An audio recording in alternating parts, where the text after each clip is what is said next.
The Liberation of Sundrian City by Andrew Lewis. Chapter 17. Goals. Linus woke early, before the morning ritual of thumping along the doors had occurred. The first thing he noticed was the aching in his face from the beatings of the days before. There was stiffness in his jaw, which he stretched and clenched, trying to loosen it up. He made his way to the dining hall and went about his breakfast with a handful of other early risers. Goresh was there, in the room's dead centre, an eyesore wherever he went, but seemingly unashamed. There was a thick, befogged atmosphere lingering around, the kind that one will often find among people who aren't yet fully awake. Linus, however, was well awake and excited to start the day. He had plans for this morning, and this particularly hard piece of bread was just a tedious necessity, a mere formality. He chewed fast and washed it down with chilled wine, which he found surprisingly refreshing. He wasn't quite fond of wine yet, but was determined to develop a taste for it because he thought that might somehow help him to fit in. He watched Goresh nibbling an apple and staring distantly, his strong round jaw moving rhythmically, mechanically. He seemed to be rather deep in thought, and as Linus sat and watched silently and away from Goresh's regard, he noticed that with the benefit of close and covert observation, there seemed to be more to Goresh than he had previously realized. He was a calm and thoughtful beast, almost gentle but for his illustrious clumsiness. Or perhaps, Linus thought, this was just the way Goresh seemed at such early hours of the day. Linus's mind drifted slowly from Goresh to Missy, from one beast to the next. He wondered if perhaps there was a calm and thoughtful side to Missy, as there apparently was to Goresh. And if so, how did he tap into it? Maybe Missy would be groggy and less energetic so early in the morning. That might make things easier, although it likely wouldn't make him any more obedient. Linus knew for a fact that as long as Deimos was in command, Missy would be the only elephant he would ride. Deimos was cruel in that way. But rather than dwell on the injustice of this, Linus instead decided that he would master Missy and put Deimos to shame. His enthusiasm to do this was the reason behind his early rising that morning, but the question of how to achieve this goal still remained. Linus figured that patience would most likely play a large part in the process, and since he was confined to the palace for the next 10 years, a little patience was something he could easily spare. Linus expelled a rather large yawn, the type you might see an old hound do, his mouth stretched wide and his face wrinkling unabashed. He let the shudder run down his torso and saw that the yawn had moved on throughout the room in the curious way that yawns often do. It claimed Goresh too, however he was a little more dignified about it, covering his mouth and stifling the thing somewhat. Goresh stood rather abruptly and made a beeline to the door. As he walked, he chewed a second apple, which made Linus remember that it was quite okay to take food out of the hall. He felt silly for forgetting this and wished he had remembered earlier. He had been wasting precious time. Morning assembly was less than 2 hours away and he had hoped to make use of this time. He downed his wine in a gulp, grabbed the chunk of bread and left the dining hall. He was excited to get started. The sun had barely breached, but already it was hot outside. Dried up seed pods, leaves and petals danced about in helical formations, swirling around the plains of the elephant training reserve. The yard was quiet enough that the sweeping and whistling of the wind was the predominant sound. Linus shielded his eyes from the dust as he searched the yard for Missy. He wasn't around. One elephant lay asleep under a shady tree, but the others, Linus guessed, were inside the elephant stable. He made his way in there, and as he did so, the sound of birds chirping grew louder with each step. The air inside the barn was much cooler than outside, with a sort of damp, mouldy smell to it. The floor was trampled hay and bird droppings. The enormous roof, soaring high overhead, was evidently inhabited by hundreds of sparrows, whose nests were wedged between each rafter joint. The barn was huge. Dozens of elephants could take shelter here, but alas, as he peered around, he saw only 4 elephants, lying lazily about the place. Missy being the only one noticeably awake. His ears flapped restlessly and his trunk was sniffing at the ground as if in search of something. Mott was sleeping in a particularly dark corner of the barn, and Linus noticed that even while asleep he seemed to exude power. Linus thought he would very much like to introduce himself to Mott, but for reasons unexplained he felt far too anxious to go ahead with it. It nearly felt akin to bothering Commander Deimos in his sleep. "Hi there, Missy." Missy hadn't noticed Linus until he spoke. Immediately he stood rather clumsily and began a sleepy trot towards him, trunk outstretched.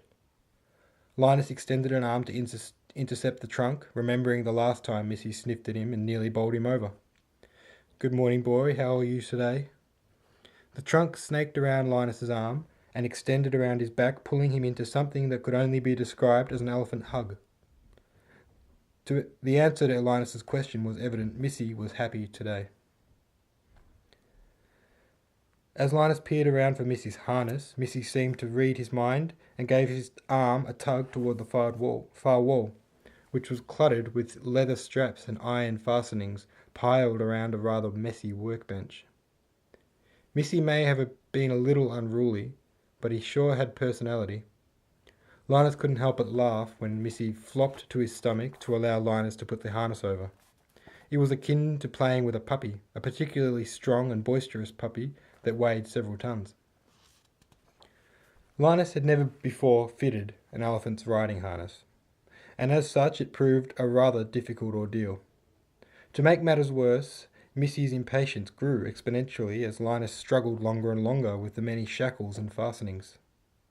After quite some time, Linus decided that near enough was good enough. He was quite sure that the harness was not properly fitted. It looked a little askew, but nonetheless secure.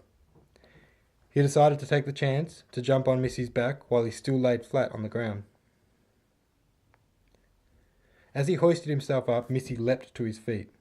Linus had anticipated this. He had gripped the straps firmly in his fists and managed to find himself on top. He regained his sense of equilibrium and began ordering Missy to be calm. It had little effect, however, and Missy trotted forward towards the barn's exit. "Stop! Stop, Missy!" Missy stopped for little more than a second, then began sort of trotting on the spot. "Patience," Linus reminded himself.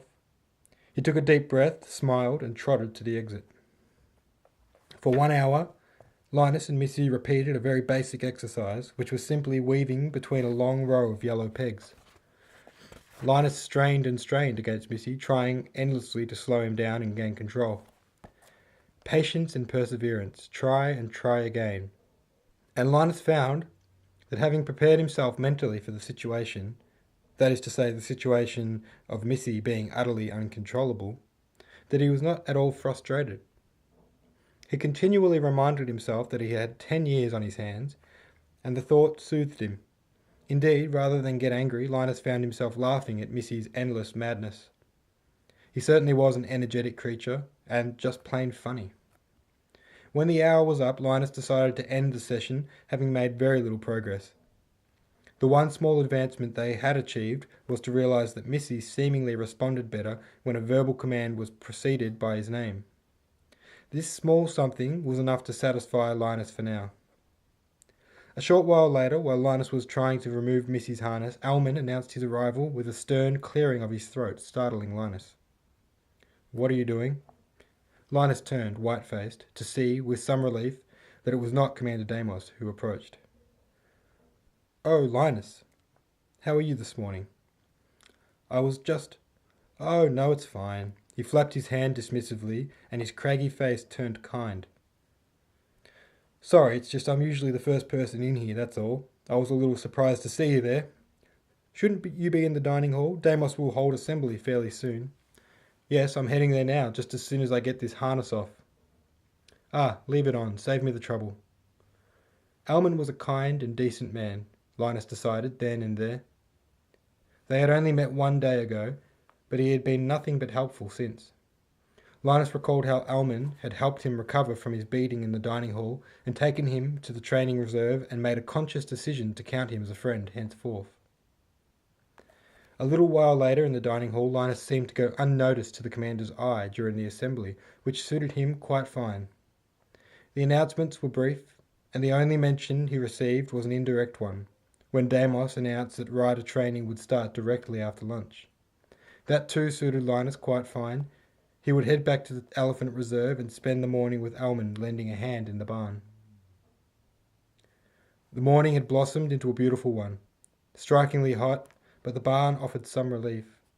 When Linus arrived, Almond was in the process of scrubbing clean the elephants with a giant brush, exerting a surprising amount of energy that didn't seem befitting to a man of his age. Linus took straight to helping without offering. He liked this approach, the idea of a kind gesture rather than a kind offer. And Almond smiled and thanked him, wiping the grime and sweat from his forehead and returning to the task. The two of them worked somewhat autonomously for the next hour or so, and it felt gratifying to be genuinely helpful for once. "Shall I get us some water?" asked Linus, breaking the monotony of silence. "Sure, thanks." Linus fetched 2 waters, and as he handed one to Almond, he had a thought, an idea rather, that instantly stirred in him. He asked, "Would it be okay if I cleaned Mott?" Part of him was expecting drama, expecting a hesitant grumble, expecting a tentative no. But, to his surprise, Almond merely nodded and said, "Oh, thanks, that'd be helpful." Mott was just another elephant after all. It was a nothing occurrence for Almond. But for Linus, this was big. He'd wanted to meet Mott for years. As long as he could remember, in fact. His hands shook and his heart raced, and he struggled hard to conceal his excitement from Almond. Thankfully, Almond was preoccupied, busying himself with his work, and paid little attention as Linus moved to Mott on shaky legs. His approach was cautious.